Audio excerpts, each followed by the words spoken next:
Good morning, students. I am Jaydev Kumar from KB CRPM Kamaghat. Let's continue our chapter Nazism and the rise of Hitler. Means नाजीवाद और Hitler का उदय. ठीक है.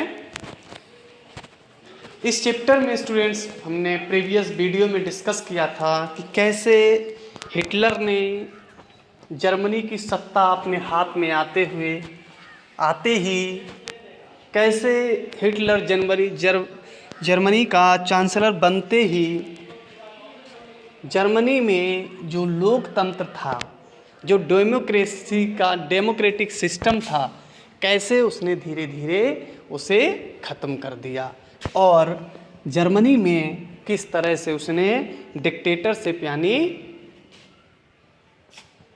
तानाशाही का शासन स्थापित किया. ओके.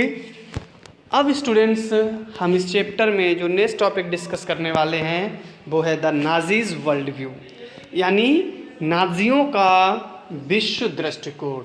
यानी जो नाजी पार्टी के फॉलोअर्स थे या जो हिटलर था उसका वर्ल्ड के विश्व के बारे में क्या मानना था.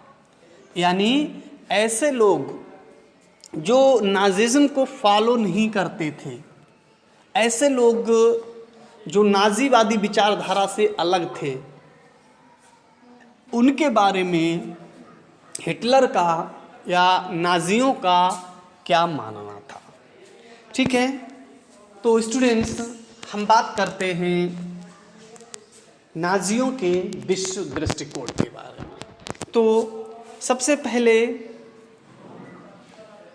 नाजियों का मानना था, हिटलर का मानना था, जो सोसाइटी है, जो लोग हैं, जो समाज है, वो एक समान नहीं है.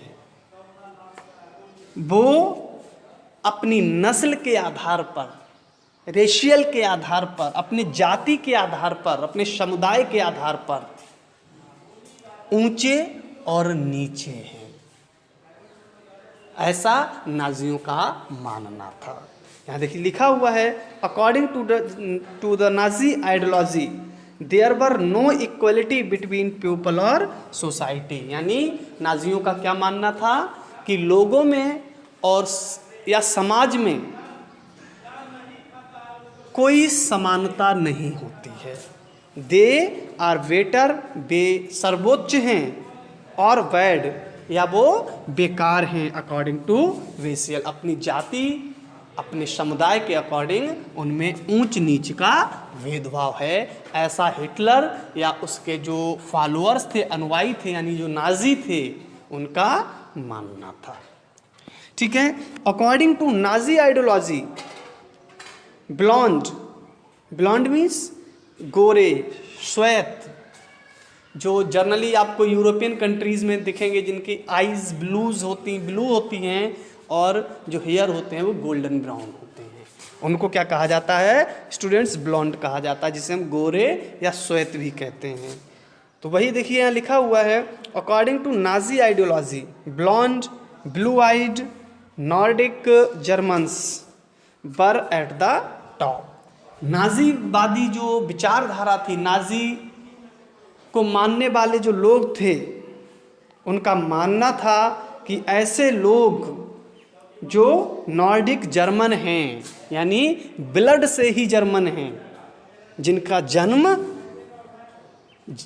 जर्मनी में ही हुआ है और उनके जो पेरेंट्स हैं वो भी जर्मनी में ही रहते थे, उनको क्या कहा जाता है स्टूडेंट्स?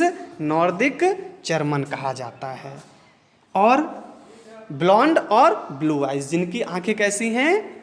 ब्लू हैं, यानी जो ब्लॉन्ड कम्युनिटी के लोग हैं, बर एट द टॉप, वो क्या हैं? सबसे ऊंचे स्तर पर रहने वाले हैं. वाइल ज्यूसिस, यहूदी की बात करते हैं, जो हमने स्टार्टिंग में जब हम इस चैप्टर को स्टार्ट किया था तो मैंने आपको बताया था कि जो हिटलर था उसकी सबसे ज़्यादा बड़ी दुश्मनी किनसे थी?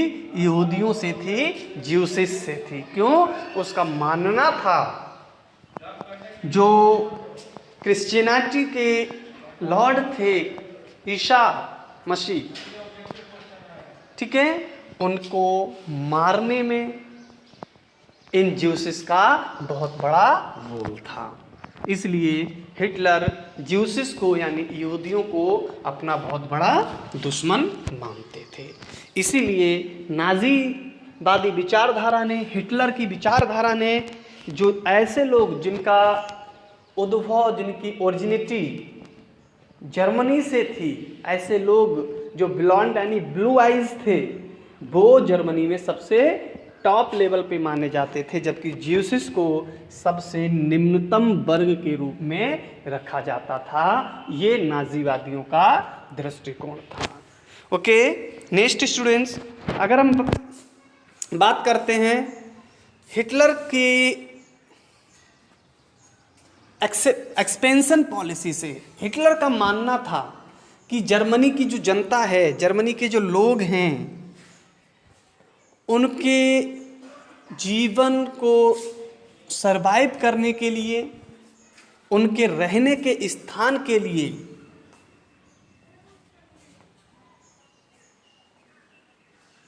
एक्सपेंड करना है, उसे बढ़ाना होगा। अगर जर्मन्स को सही तरीके से सरवाइव करना है तो उनके लिविंग स्पेस को बढ़ाना होगा। So this believed that new territory had to be acquired for settlement. और इस सेटलमेंट के लिए नाजियों का मानना था कि जो अदर टेरिटरीज हैं, मीन्स अदर कंट्रीज हैं, उनको, या जो नई टेरिटरीज हैं, उनको क्या करना पड़ेगा? एक्वायर करना पड़ेगा, उनको जीतना पड़ेगा, उन पर कब्जा करना पड़ेगा। ठीक है। इसके बाद Hitler wants to extend German boundaries by moving eastward. और हिटलर क्या चाहता था? जर्मनी की बाउंड्रीज को, जर्मनी की सीमाओं को पूर्व की ओर बढ़ाना चाहता था। And Poland become the first country for expansion. और इस एक्सपेंशन में पोलैंड पहला कंट्री था जिस पर जर्मनी ने अटैक की। समझ गए? और यहीं से वर्ल्ड वार सेकेंड शुरू हुआ। ठीक है। तो अगर हम नाजी आइडियोलॉजी की बात करें, नाजी के विचारधारा की बात करें, तो नाजी में 4 विचारधाराएं हमारे विशेष रूप से सामने आती हैं। पहला, नाजी विचारधारा समाज को इक्वल नहीं मानती थी, सभी धर्मों को इक्वल नहीं मानती थी। ठीक है। दूसरा, नाजी विचारधारा जो मूल रूप से जर्मन लोग थे उनको टॉप पर रखती थी। इसके अलावा जो फिजिकल हैंडीकैप्ड थे या ज्यूसिस थे, जिप्सीस थे, इनको बहुत ही वर्स कंडीशन में रखती थी, बहुत निचले लेवल पर रखती थी। ठीक है। तीसरा, नाजियों का मानना था कि जर्मनी के लोगों को ठीक से सर्वाइवल के लिए ये जरूरी है कि अदर टेरिटरीज को, अदर कंट्रीज को डिफीट करके उनको अपनी सीमा में मिलाया जाए, उनको एक्वायर कर लिया जाए। और चौथा, हिटलर का मानना था कि जर्मनी की सीमाओं को पूर्व यूरोप की तरफ, ईस्टर्न यूरोप की तरफ एक्सपेंड किया जाए। और इसी को ध्यान में रखते हुए जर्मनी ने क्या किया? सबसे पहले अपने पूर्वी कंट्री, ईस्टर्न कंट्री पोलैंड पर अटैक किया और यहीं से वर्ल्ड वार सेकेंड स्टार्ट हुआ। ठीक है स्टूडेंट्स, अब हम नेक्स्ट टॉपिक पे चलते हैं, establishment of racial state. Establishment of racial state यानी नस्लवादी राज्य की स्थापना। नस्लवादी राज्य क्या है? नस्लवादी एक ऐसा राज्य, एक ऐसा देश जो किसी विशेष जाति के आधार पर बनाया गया हो, स्थापित किया गया हो, उसे हम क्या कहेंगे? नस्लवादी राज्य या जातिवादी राज्य कहेंगे। ओके। और अगर हम नाजी आइडियोलॉजी की बात करें तो नाजी आइडियोलॉजी में ये रेशियल कंडीशंस पहले से ही थी। अभी हम लोगों ने जब नाजी आइडियोलॉजी को पढ़ा था तो वहाँ हमने डिस्कस किया था कि नाजी आइडियोलॉजी मानती थी कि सोसाइटी लोग इक्वल नहीं हैं, और इस आइडियोलॉजी के चलते हमने ये भी डिस्कस किया कि जो हिटलर था, हिटलर जो मूल रूप से जर्मन्स थे यानी नॉर्डिक जर्मन्स थे, उनको टॉप कैटेगरी में रखता था। इसके अलावा जर्मनी में जो अदर कैटेगरीज थी, चाहे वो जिप्सी हों, ज्यूसिस हों यानी यहूदी हों, या फिर ऐसे जर्मन नागरिक जो फिजिकल हैंडीकेप्टेड हों, जो अनडिजायरेबल हैं, वो किस कैटेगरी में, वो सबसे निम्नतम कैटेगरी में आते थे। इसका मतलब जर्मनी की सोसाइटी में, जर्मनी इस कंट्री में सबसे ज़्यादा इंपॉर्टेंस किसे दिया जाता था, नॉर्डिक जर्मन आर्यंस को, क्योंकि उनका मानना था यही पर्सन कैसे हैं, डिजायरेबल हैं। बाकी सबको निगलेक्ट किया गया, उनकी सिटीजनशिप ले ली गई, उनको मार दिया गया। तो जर्मन जो स्टेट था, जर्मन जो कंट्री था, बेसिकली अब वो किसके आधार पर बन गया था, रेशियली के आधार पे बन गया था, नस्लवाद के आधार पर नई जर्मनी को कंस्ट्रक्ट किया गया था। ठीक है, तो वही हम लोग यहाँ डिस्कस करेंगे कि establishment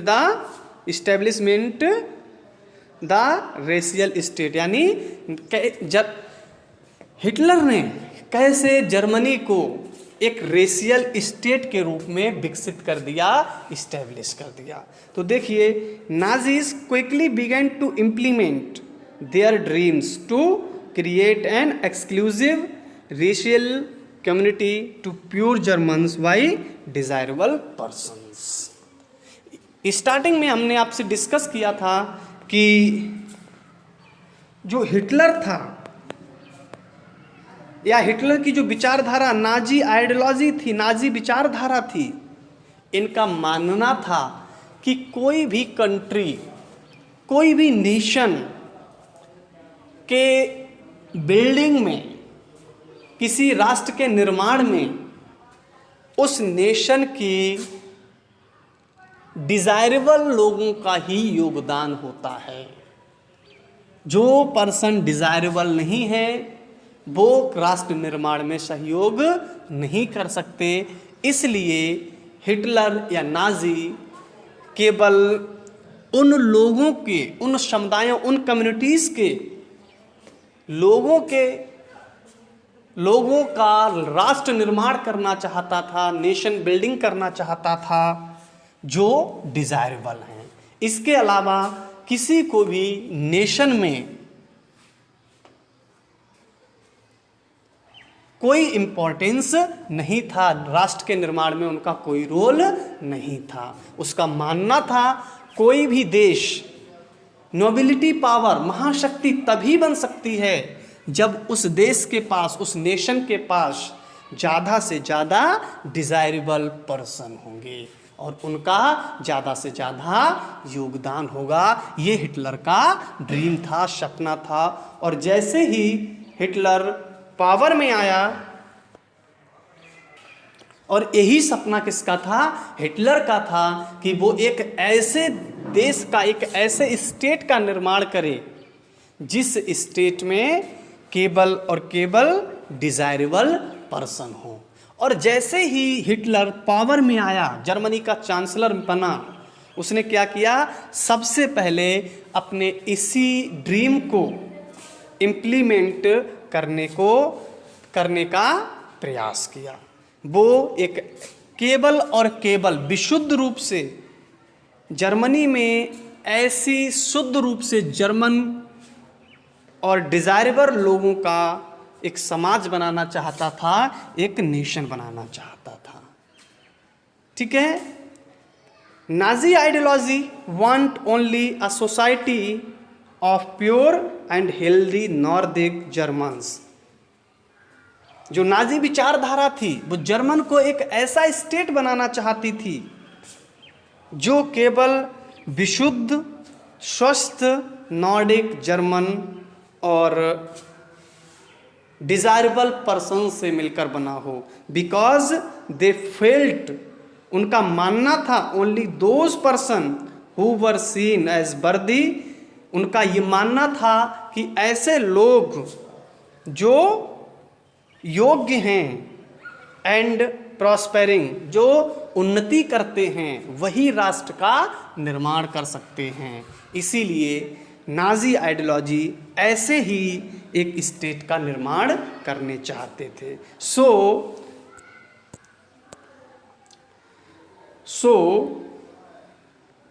only Nordic German are desirable, और इसीलिए उनका मानना था ऐसे प्रॉस्पेरियस और वर्दी यानी योग्य और उन्नत लोग केवल और केवल नॉर्डिक जर्मन्स ही हो सकते हैं। ऐसे जर्मन नागरिक जो मूल रूप से जर्मनी के हैं वही डिजायरेबल पर्सन हो सकते हैं। Others like physical handicapped and Jews are undesirable. उनका मानना था ऐसे जर्मन्स जो अनहेल्दी हैं यानी फिजिकल हैंडीकेप्ड हैं, और ऐसे लोग जो ज्यूसिस यानी नॉन जर्मन हैं ये अनडिजायरेबल ही होंगे, और ये क्या होंगे, कंट्री पर, नेशन पर एक बर्डन होंगे। और इसी को मानते हुए, इन्हीं को सोचते हुए Nazi ideology state that the person who were seen as impure Germans और abnormal had no right to life. और उनका मानना था कि ऐसे लोग जो नॉन जर्मन हैं यानी इम्प्योर जर्मन्स हैं, जो शुद्ध रूप से जर्मन नहीं हैं, और एबनॉर्मल या जो असामान्य हैं यानी सामान्य नहीं हैं, उनमें किसी प्रकार की कोई विकृतियां हैं, वो मेंटली डिसेबल हैं, फिजिकली डिसेबल हैं, इस तरह के लोग कैसे होंगे, अनडिजायरेबल होंगे, और ये कंट्री पर, नेशन पर एक बर्डन होंगे, इसलिए इन्हें जीने का कोई अधिकार नहीं है। ऐसा नाजियों का मानना था। ठीक है। So Hitler takes back citizenship of all undesirable communities and killed by Hitler. और इसी को ध्यान में रखते हुए हिटलर ने क्या किया, जो अनडिजायरेबल थे, चाहे वो जिप्सीस हों, चाहे वो ज्यूसिस यानी यहूदीस हों, या जो शारीरिक रूप से अपंग लोग थे, उनकी नागरिकता को वापस ले लिया गया और उन्हें जहरीली गैसों के द्वारा, कंसंट्रेशन रूम में बंद करके, या यूथेनेशिया द्वारा यानी मौत की सजा के द्वारा उन लोगों को जर्मनी में मार दिया गया। ठीक है। इस प्रकार हिटलर ने जर्मनी से यहूदियों यानी ज्यूसिस का, अनडिजायरेबल लोगों का यानी फिजिकली हैंडीकेप्ड लोगों का, और जो जिप्सीस या नॉन प्योर जर्मन्स थे उनको मार मार के ख़त्म कर दिया। यानी उसने जो निम्नतम वर्ग के लोग थे उनको मारना शुरू कर दिया, और एक ऐसी जर्मनी को तैयार करना शुरू किया, एक ऐसी जर्मनी तैयार किया जिसमें प्योरली जर्मन्स थे, बॉन्डेड से थे, और इस आधार पर हिटलर ने एक ऐसा नस्लीय राज्य, एक ऐसा रेशियल स्टेट इस्टेब्लिश कर लिया जिसमें अनडिजायरेबल लोगों को कोई स्थान नहीं दिया गया हो। तो स्टूडेंट्स, आई होप आप आज की वीडियो में the Nazis world wide view यानी जो नाजीज विचारधारा थी, नाजी आइडियोलॉजी थी, उसके विचारधारा क्या थी, उसका क्या मानना था, और हिटलर ने अपनी आइडियोलॉजी के अकॉर्डिंग किस तरह की जर्मनी को डेवलप किया और किस तरह से एक रेशियल स्टेट को इस्टेब्लिश किया, ये आप जान गए होंगे। तो आप अब इस वीडियो को ठीक से देखिए, नोट्स प्रिपेयर कीजिए और क्लास वर्क में अपलोड कीजिए। ठीक है। नेक्स्ट वीडियो में स्टूडेंट्स हम इस चैप्टर के नेक्स्ट टॉपिक को डिस्कस करेंगे। तब तक के लिए आप नोट्स बनाइए और इन्हें क्लास वर्क में अपलोड कीजिए। Okay, thank you.